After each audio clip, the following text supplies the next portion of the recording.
This is Dr. Amit Nayak and you are watching Homeo Concept. Today I am going to talk about very important and very useful homeopathic remedy which is Polycrest and approved by our master Dr. Hahnemann. Yes, I am going to talk about Silicea terra. So key feature demonstrating this remedy is that they are yielding. So it is a kind of shyness or timidity which you will not see in case of Lycopodium and Gelsemium because they are cowardice. This remedy is very closely related to Pulsatilla. So Pulsatilla is mild, abrupt, nib and consolation relief, but my dear friend, like Silicea patient is also mild, timid and yielding. You will see what, unlike Pulsatilla, they don't want to express their feeling in front of others. So by this parameter you can easily distinguish this remedy with Pulsatilla. Silicea patient is very intelligent, very intellectual, but lack of mental stamina. Because mental stimulation followed by lack of stamina. This is important thing which you need to remember in this remedy, and you can compare this symptom with Calcarea car because both have a lack of stamina. What etiology is very important in case of Calcarea car.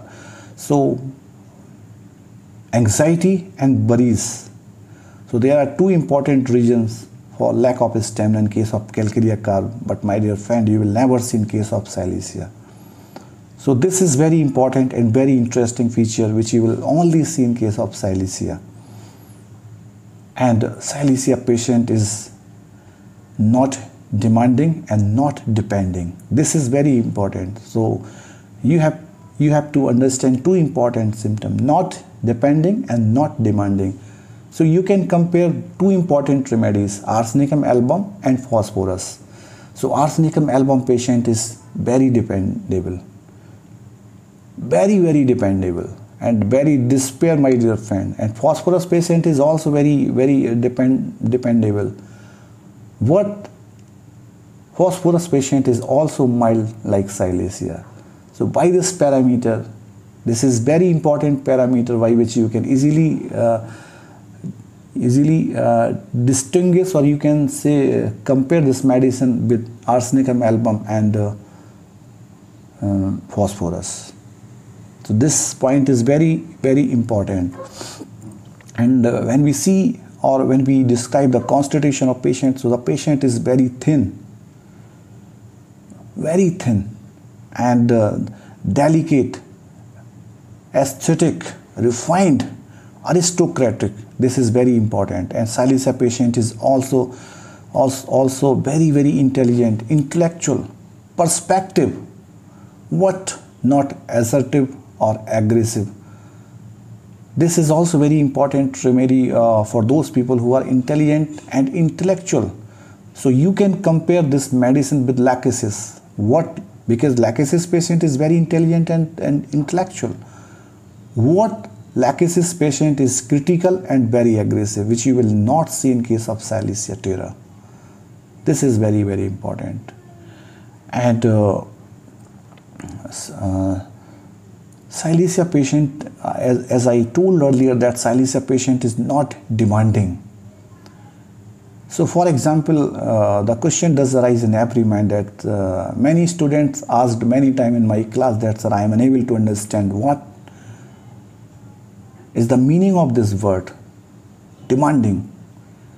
तो इसको मैं एक बहुत important example से बताना चाहता हूँ कि कोई पेशेंट अगर आपकी क्लिनिक पे आता है और बहुत सारे पेशेंट को रिलीफ नहीं लगता है, तो कभी भी आपसे शिकायत एक साल, साइलेसिया के पेशेंट ऐसे होते हैं जो 3 साल तक ट्रीटमेंट करते हैं और आप कोई उसको आराम नहीं दे पा रहे होते हैं। तो इतने पेशेंट को इतना पेशेंस होता है और कोई डिमांड नहीं होती कि आप उसको ठीक कर भी पा रहे हैं या नहीं कर पा रहे हैं। So this is very important. Silicea female is also you will find some peculiar symptom. She understand everything. Where is right, where is wrong. What she hold her opinion. She does not want to interact with anyone. She does not want to discuss with anyone. So this is very important, which you will see only in this great remedy. Silicea patient dislikes milk meat. So this remedy is also very closely related to the nitric acid, because nitric acid का जो patient होता है उसकी भी tumorous condition होती है, silicea के patient की भी ट्यूमरस कंडीशन होती है। साइलिसिया भी चिली है, नाइट्रिक एसिड भी चिली है। साइलिसिया में पर्सपायरेशन ऑफेंसिव एक्रिड होता है और नाइट्रिक एसिड का भी पर्सपायरेशन ऑफेंसिव होता है, लेकिन दोनों में डिसिमिलरिटीज़ क्या है, ये बहुत इंपॉर्टेंट है। तो नाइट्रिक एसिड का जो पेशेंट होता है बहुत डिस्ट्रक्टिव होता है, बहुत रिवेंजफुल होता है। साइलिसिया का पेशेंट जो होता है वो माइल्ड होता है। साइलिसिया का पेशेंट जो होता है वो डिसलाइक करता है मिल्क को, मीट को, लेकिन जो नाइट्रिक एसिड का जो पेशेंट होता है उसको क्रेविंग होती मीट की। ये बहुत अंतर है और बहुत इंपॉर्टेंट है जो दोनों मेडिसिन में देखने को मिलता है। एक सिमिलरिटी और भी है, दोनों थिन भी हैं। नाइट्रिक एसिड का जो पेशेंट होता है वो थिन होता है, साइलिसिया का पेशेंट भी थिन होता है, डेलिकेट होता है। लेकिन दोनों में अंतर क्या होता है कि जो साइलिसिया का जो पेशेंट होता है वो इंटेलिजेंट बहुत ज़्यादा होता है, और एक वर्ड कह सकते हैं, हिंदी में एक वर्ड यूज किया जाता है जिसको बोलते हैं सिस्ट, अरिस्टोक्रेटिक। ये बहुत इंपॉर्टेंट वर्ड है जो इस रेमेडी के लिए यूज किया गया। अरिस्टोक्रेटिक मीन्स बहुत संपन्न होता है। लेकिन नाइट्रिक एसिड का जो पेशेंट जो होता है वो रिवेंजफुल होता है, लुकिंग लाइक ब्लेन की तरह लगता है। तो this is very very important which you will see in case of silicea, and you can easily compare this medicine with nitric acid. Silicea patient is mild and reserved, not like Staph aureus, Natromure and Ignacia, because they are very reserved. What I am agree with that Silicea patient is reserved. What they can make friend according to the circumstances. So this is very very important. And one more thing I want to add in this remedy that perspiration is profuse and acrid. तो इसमें एक बहुत important है कि अगर पर्सपायरेशन को medication से या फिर आप डिओड्रेंट से या फिर बोरिक एसिड से अगर पर्सपायरेशन को दबाते हैं तो बहुत ज़्यादा गंभीर स्थिति देखने को मिलती है। बहुत ज़्यादा इम्पॉर्टेंट कंडीशन जैसे कैंसरस कंडीशन है वो देखने को मिल सकती है, ट्यूबरकुलोसिस की प्रॉब्लम्स देखने को मिल सकती है, और बहुत ही critical illness, chronic kidney disease भी देखने को मिल सकती है। तो ये साइलिसिया में बहुत इंपॉर्टेंट है।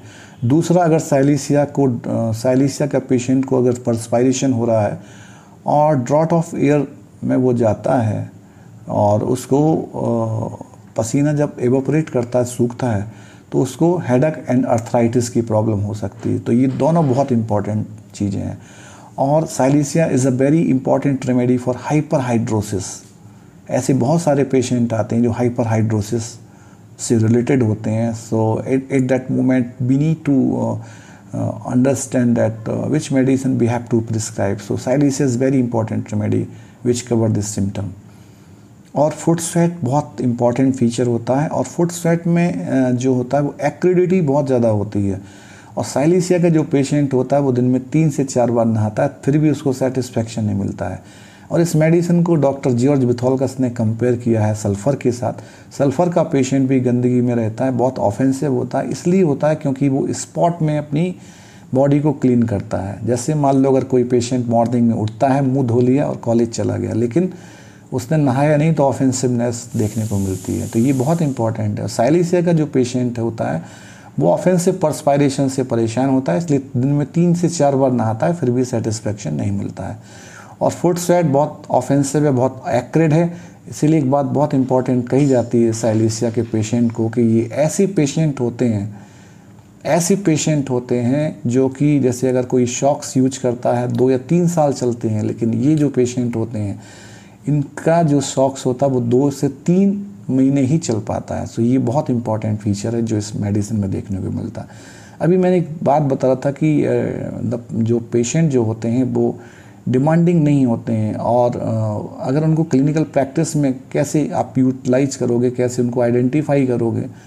तो अगर कोई पेशेंट आपकी क्लिनिक पे आता है और उसको 3 से 4 साल तक आप ट्रीटमेंट कर रहे हैं और फिर भी पेशेंट को रिलीफ नहीं लग रहा, तो पेशेंट कभी भी आपसे कोई भी डिमांड नहीं करता है कि भाई मुझे क्यों आराम नहीं लगता, कोई भी आर्ग्यूमेंट नहीं करता है और कभी भी आपके अपोज नहीं जाता है। तो ये बहुत इंपॉर्टेंट है। And one more thing I want to add in this remedy, that it is a very important remedy, especially for those people who has lack of stamina. So लोग कहते हैं कि लोग इसके जो पेशेंट होते हैं उनकी मेंटल स्टेमिना बहुत कम होती है, तो I am agree with that. लेकिन ये अपनी एनर्जी को, जो माइंड की एनर्जी को है, वो कंज्यूम करते हैं। जैसे कहते हैं ना, बहुत सारे इंटेलेक्चुअल्स को देखा होगा, and you can compare this medicine with sulphur, because sulphur patient is very good orator but not a good listener. But Salisia patient is very good listener. Sulfur patient wants to explain everything. What they have no interest to listen anything. What Salisia patient always try to listen everything from others. लेकिन argument नहीं करता है, बहुत easily उस चीज़ को सुनता है, समझता है। तभी कहते हैं कि पेशेंट बहुत इंटेलेक्चुअल होता है। जो इंटेलेक्चुअल्स जो होते हैं वो सुनते ज़्यादा हैं, लिसनिंग कैपेसिटी बहुत अच्छी होती है स्पीकिंग की तुलना में। तो ये बहुत इंपॉर्टेंट है जो इस मेडिसिन में देखने को मिलता है। This is very important feature which you will see in this great remedy. और एक बहुत इंपॉर्टेंट है कि ये कभी भी किसी के लिए गलत ओपिनियन नहीं बनाता है और किसी का विरोध नहीं करता जब कभी भी डिस्कशन होता है। तो ये बहुत इंपॉर्टेंट फैक्टर है जो इस मेडिसिन में देखने को मिलता है। And silicea is also very important remedy for abscess. So this medicine is midway between belladonna and hepar sulph. तो जब बॉयल्स की कंडीशंस होती है तब बेलाडोना को प्रिस्क्राइब करते हैं, जब एप्सिस फॉर्म होता है तो हीपरसल्फ को प्रिस्क्राइब किया जाता है। लेकिन साइलिसिया को अगर मान लो बेलाडोना से थोड़ा सा ग्रेड बढ़ा हुआ है लेकिन हीपरसल्फ से कम है, मतलब रेडनेस के साथ साथ सपोरेशन की प्रोसेस स्टार्ट हो गई है, तो साइलिसिया उस सपोरेशन की प्रोसेस को तेज़ी से बढ़ाता है और पच को बाहर कर देता है। तो ये बहुत इंपॉर्टेंट है। और साइकोलॉजिकल सिम्टम्स भी बहुत इंपॉर्टेंट है जो देखने को मिलते हैं। पेशेंट को बहुत ज़्यादा फियर होता है, बहुत ज़्यादा फियर होता है पिन से। पिन मेनिया एक बर्ड है जो कि सारे बुक्स में आपको देखने को मिलता है। They have great fear, pointed जो चीज़ें होती हैं उनसे इनको बहुत ज़्यादा डर लगता है। और दूसरा इंपॉर्टेंट सिम्टम जो होता है कि उसको पेशेंट को फील होता है कि बाल उसके टंग पे आ गए हों। ये बहुत अनकॉमन, बहुत टिपिकल, बहुत डिफरेंट काइंड ऑफ सेंसेशन है जो इस रेमेडी में देखने को मिलता है। So this is very important remedy which covers all this kind of mental and psychological or behavioral symptoms. This is also very important remedy for constipation, where due to the inactivity of rectum, due to muscles जो वहाँ की होती हैं उनमें inactivity हो जाती है। So partly stool pass out and partly recede back. So very important, and there is very much straining. Very much straining which you will see in this great remedy. So very useful remedy for the constipation too.